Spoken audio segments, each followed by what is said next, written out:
The situation in Syria right now is very, very interesting. As everybody knows by now, Russia has now started carrying out bombing attacks against ISIS positions. And of course, the US has immediately come out claiming that Russia is bombing innocent people. It's bombing the Syrian people, not ISIS. Bombing innocent people, just civilians who are trying to live every day, that's your thing. That's something you do, just so that you get that straight. What's happened here is Putin has carried out a really magnificent plan. Basically, the US created the FSA. I mean, there's no point in even denying that anymore. And now something that they created also, which would be ISIS, are now working together to destabilize the Syrian government, which is the target of US imperialism. And the US has stood on the side of the FSA this entire time.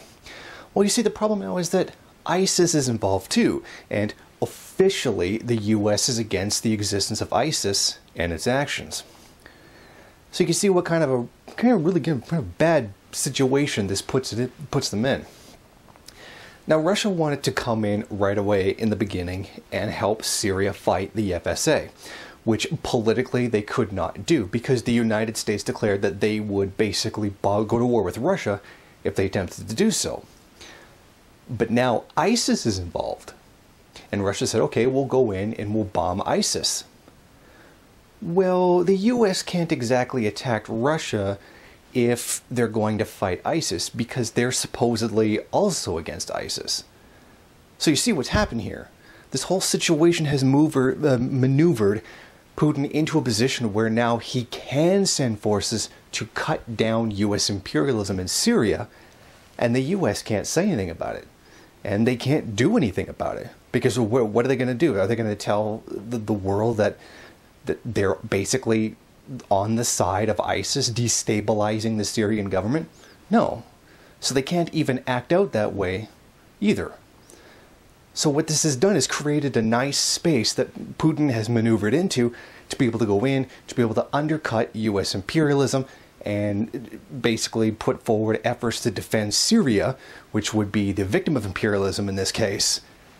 There's nothing the US can do about it. Well, they can sit by and just make a whole bunch of fanciful claims about Russia bombing innocent people, but frankly, that's not going to go anywhere.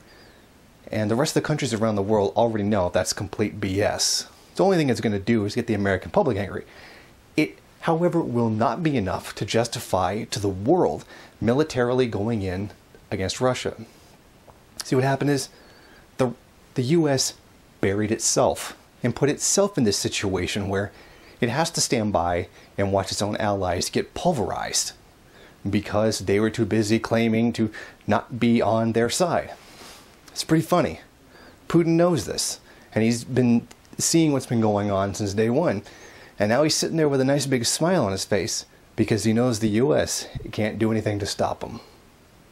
If you like this video and you'd like to see more of them, then head over to my Patreon page and show your support. Or you can go to the MRN bookstore and check out some of the latest books available. Don't forget to rate, comment, subscribe, and share on various social media.